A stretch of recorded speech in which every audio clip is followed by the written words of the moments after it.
Hello friends, welcome to SP study zone. इस video में हम लोग भारतीय संविधान की अनुसूचियां के बारे में विस्तार से अध्ययन करेंगे, जो कि सारे एग्जाम के पॉइंट ऑफ व्यू से इम्पोर्टेंट है।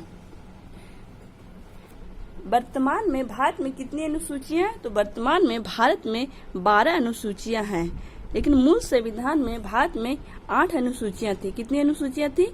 8 अनुसूचियां थी, जो कि 1951 के संविधान संशोधन के तहत चार अनुसूचियां को और जोड़ लिया गया, जिससे कि भारत में अनुसूचियों की संख्या कितना हो गई? 12 हो गई। नेक्स्ट क्वेश्चन देखेंगे। क्वेश्चन नंबर फर्स्ट से देखेंगे। पहली अनुसूची की विशेषताएं क्या है? पहली अनुसूची की विशेषता संघ एवं राज्यों का उल्लेख है। किसका उल्लेख है? संघ एवं राज्यों के बारे में उल्लेख किया गया है। तो वर्तमान में राज्यों की संख्या कितना है? तो वर्तमान में राज्यों की संख्या 28 है और केंद्र शासित प्रदेशों की संख्या कितना है? केंद्र शासित प्रदेशों की संख्या 8 है। जम्मू कश्मीर को 2 केंद्र शासित प्रदेश में बदल दिया गया, लद्दाख और दूसरा जम्मू कश्मीर।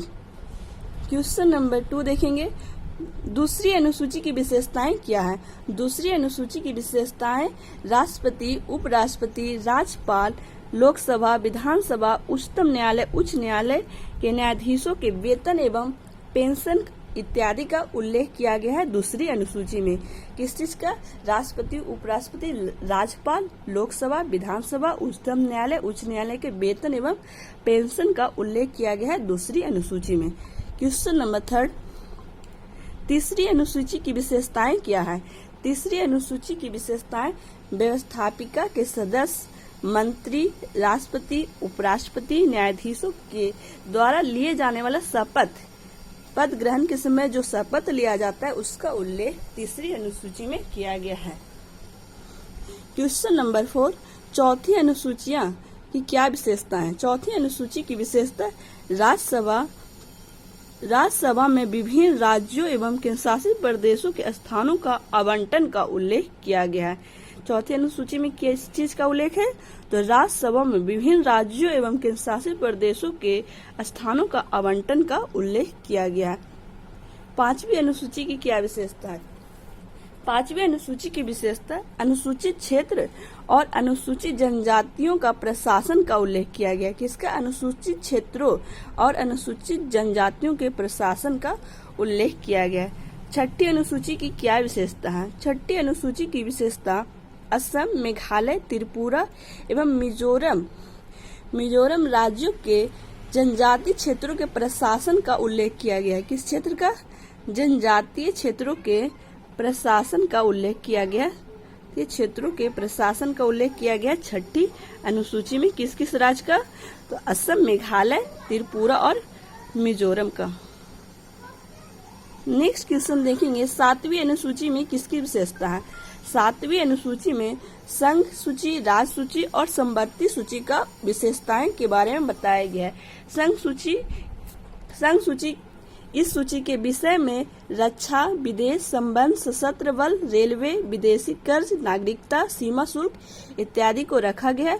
और वर्तमान में इसमें विषयों की संख्या कितनी है? तो 98 है, लेकिन इसमें कुल विषय कितने थे? पहले 97 थे, जो कि अब एक बढ़ाकर कितना कर दिया गया है? तो 98 कर दिया गया है।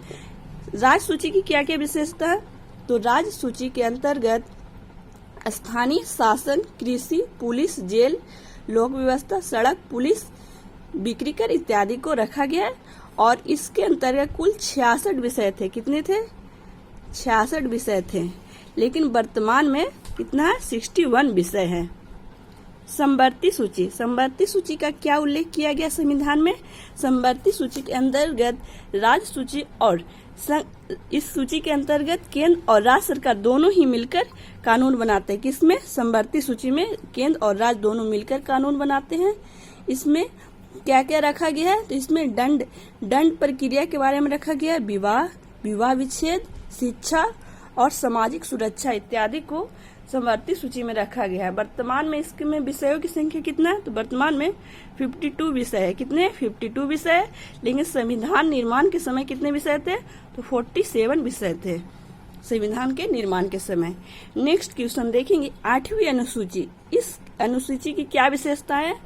तो 8वीं अनुसूची में भारत में 22 भाषाओं का उल्लेख किया गया है। कितने भाषाओं को? 22 भाषाओं का उल्लेख किया गया है। 8वीं अनुसूची में स्टार्टिंग में कितनी भाषाएं थी? तो 14 भाषाएं को रखा गया था।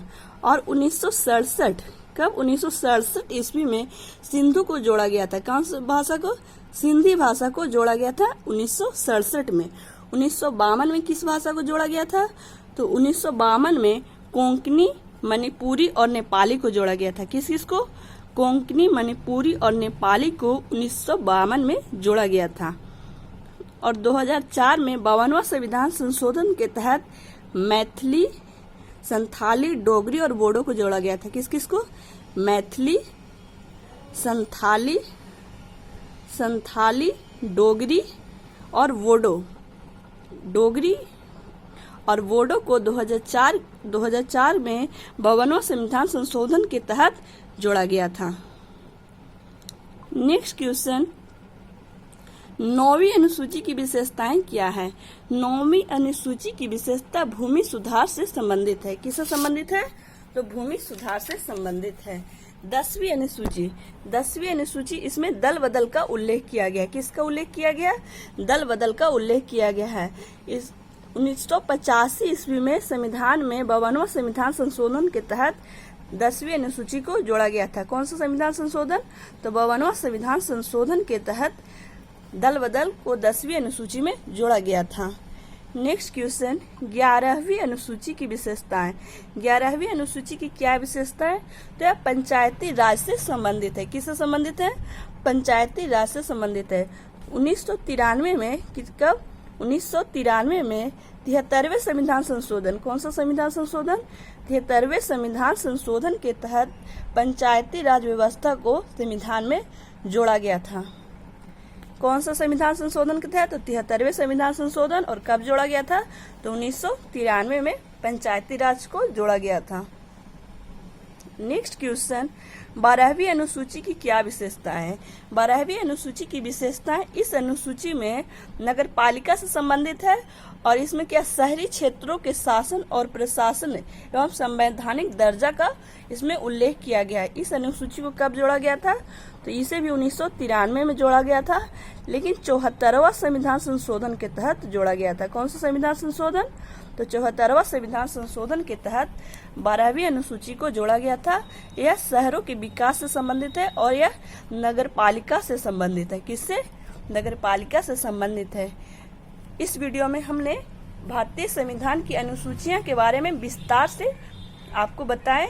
आपको अगर वीडियो कैसा लगा, अच्छा लगा, तो वीडियो को लाइक करें और एसपी स्टडी जोन को सब्सक्राइब करें। Thank you friends.